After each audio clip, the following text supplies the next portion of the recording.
Righto, today's little project is not a Lego UCS Millennium Falcon. It is speakers. Now, I built these probably 10 years ago. This is the 4-inch woofer and 40mm tweeter. These are actually out of a salvaged from a rear projection TV, and they're quite nice. And at the moment they sound okay, but I built them when I really didn't have any clue what I was doing. And they're made out of hardwood timber, and all I've really done is to put a port in them without much science, some speaker plugs, and I pulled them apart the other day and I realized that I never bothered to put a crossover in them. So they sound okay, but they sound a little bit muddy, and they're not very clear. So I thought, what happens if I retrofit and do a before and after? A test was just with some cheap crossovers. Obviously we've got our inductor coil. It doesn't say how many millihenries this is. I can measure it. We've got a couple of caps, and so we've got low frequency and high frequency two-way crossover. So I'm going to fit these and see how much of an improvement they make to these dodgy speakers.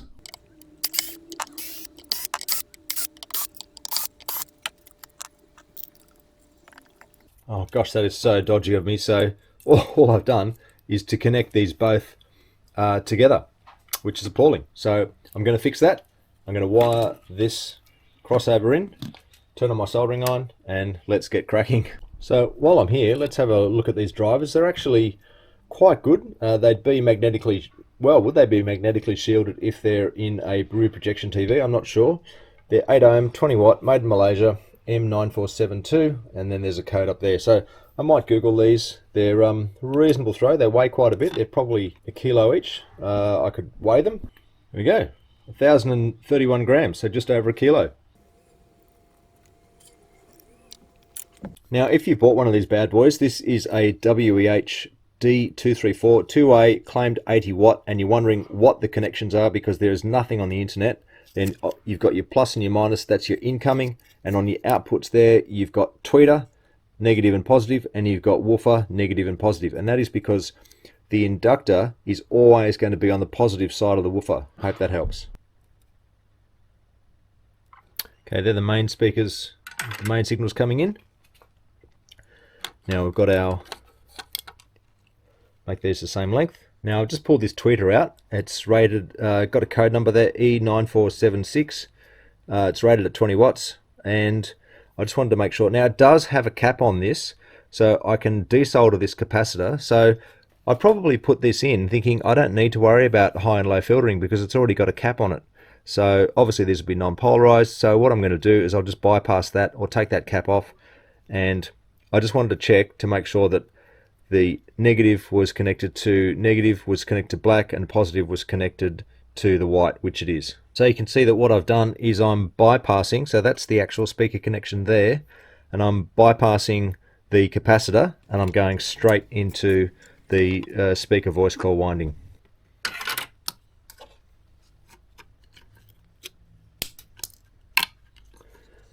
Okay, that's that one done. Now I can do the woofer. Okay, just soldering up the woofer. And these copper tabs are really nice, I've got to say. And we are done. Okay, let's connect all that up, put it back in the box, and test it. All I'm going to do is I'm just going to tuck this down underneath the stuffing, the insulation, just so that there's no possibility of that rattling or contacting the speaker. And once that speaker goes in, it'll be nice and tidy.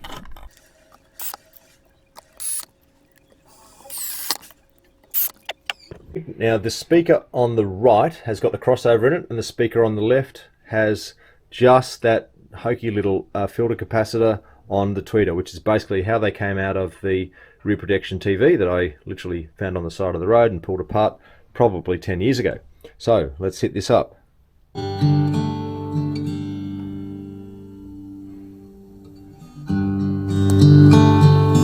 So that's the left-hand speaker. That's both.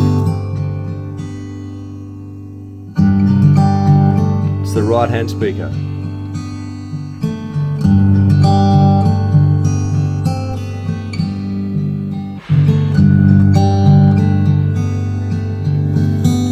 this is flat, by the way, so no bass, no treble, no loudness. If I put loudness on,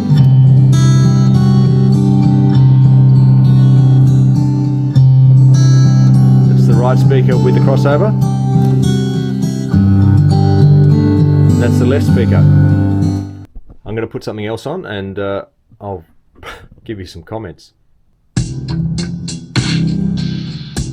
Okay. So that's the new speaker, the speaker with the new crossover in it.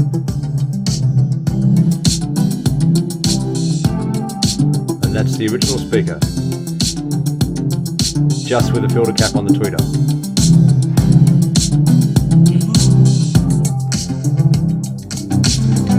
Both. That's right speaker with the crossover.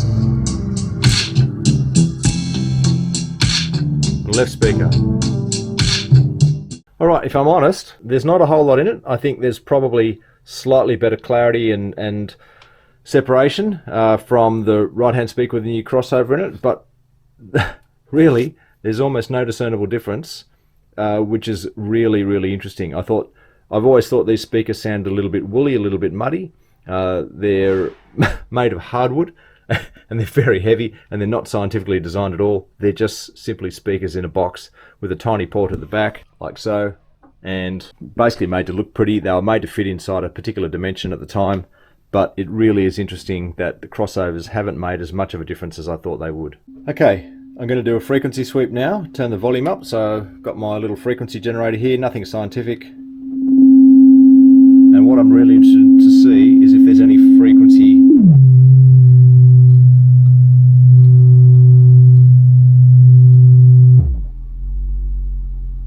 Okay, 44 hertz.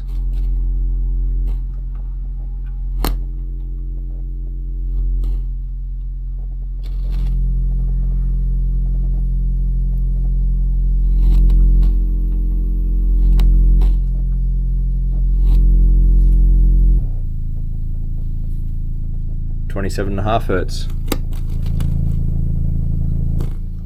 with crossover, without crossover. About the same amount of excursion. Now let's go a little bit higher in frequency.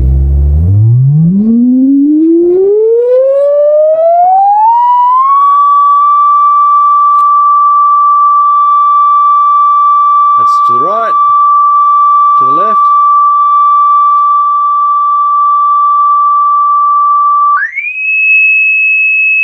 That's the right, both, left,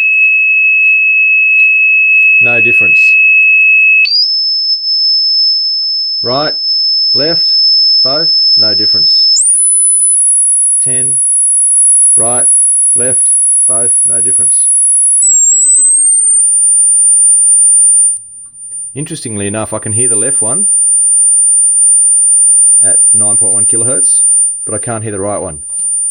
That means the crossover is filtering out more of the high frequencies than I probably want it to. Interesting. So does it make a huge difference? This is inconclusive, but it was worth it for $3 worth of crossovers or $5 worth of crossovers to at least try. And I hadn't realized that there was already a filter capacitor on the tweeters of these. I've taken the filter capacitor off on the right hand side one and I fitted the crossover entirely, and this one only has that filter capacitor filtering out the top end. Now this is really interesting. So a little bit of Billy Idol there, and the speaker without the crossover in it has a lot more of the mid-range, and this one seems to be trimming all of that out. So you know what, I'm actually going to go back. I'm going to take the crossover out of this and I'm going to go back to the way that these speakers were. Really interesting. Okay, not conclusive, not scientific, only based on my hearing, but fascinating nonetheless. So I've taken the crossover out because it really, you know, it was messing up the middle frequencies. It didn't sound as crisp, it didn't sound as clear, so it's a dud. But what about these speakers? Now unusually, they just look like a little pair of bookshelf speakers, and they were free to me. They are made by our friends at Panasonic, and you might notice two leads. So they're an SBPM21 rated at a monster 40 watts maximum high frequency, 40 watts maximum low frequency, and there are two leads, and these go direct to the woofer, these go direct to the tweeter, and you can see in there's nothing in there, there's no baffling. These are as cheap and crappy as you can possibly make. I might need to wire the crossover up from the outside, but either way, there's nothing in there. I've even stuck an endoscope in there and had a look around. I'll put this crossover on the outside and I'll do a comparison with and without and see if these sound better or worse with a crossover. Now, to work out which speaker is which, I've just got a 1.5 volt battery. That is most definitely the woofer. So red and black are low frequency, and the other color, which is blue and white, are high frequency. So that is my wiring code. Now I've already wired up the woofer, and I'll just strip these and I'll wire up the tweeter. Now I know that black is negative. Oh, sorry, black is negative. You're a champion. Silver is negative. Yeah, pop that through and pop that through, which means the copper trace is positive. Okay, now all I need to do is to create a lead.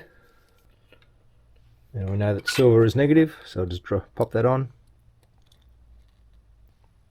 Righto, let's do a with and without. So I'm just going to wire these together into the back of the amp, which is really dodgy, but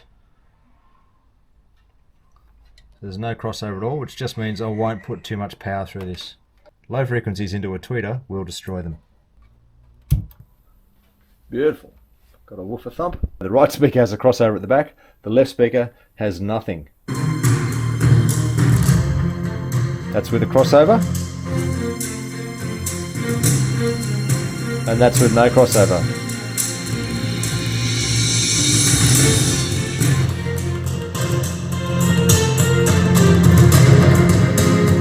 Okay, try some other music.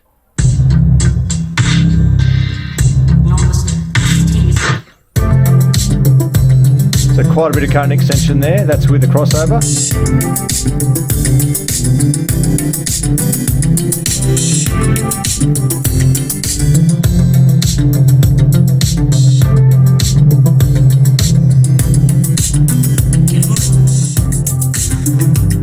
So I can tell you, the crossover is just taking out too much of the high end. It really is. I've got no high filter here. I'm really disappointed with these crossovers. They're just rubbish. So I'm going to take this off again, and I'll just use these. I might put a filter cap on the high frequency of this. Otherwise, I'm leaving these as is.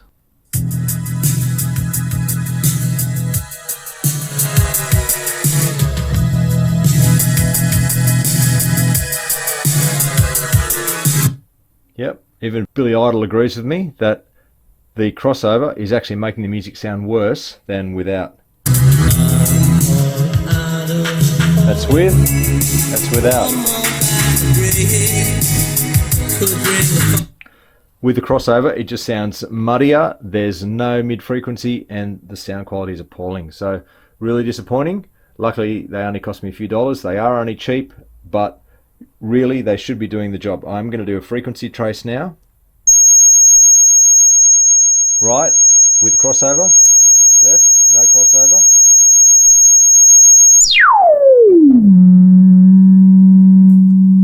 Crossover, no crossover.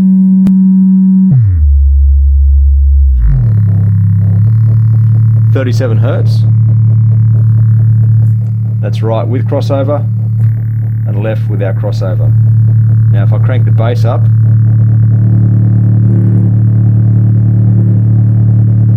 I can see the current extension of these is about the same. So no crossover, with crossover, 37 hertz.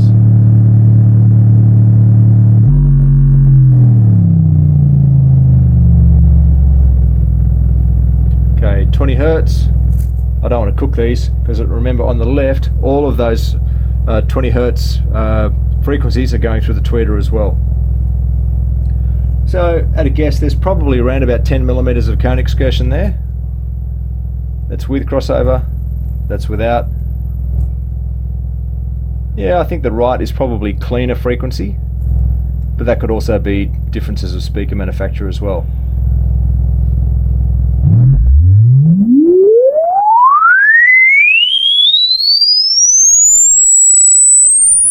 It's truly horrible. It's 10 kilohertz.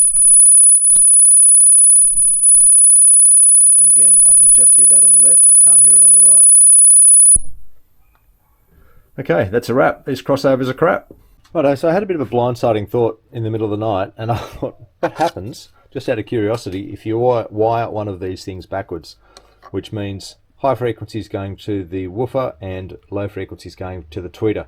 So it should sound pretty terrible because of the frequency roll-offs from the capacitors for the tweeters and the inductor for the woofer, but let's give it a try. Righto, back to my little test rig. So I've intelligently written W for woofer, T for tweeter, and you can see that I've got woofer connected to tweeter and tweeter connected to woofer.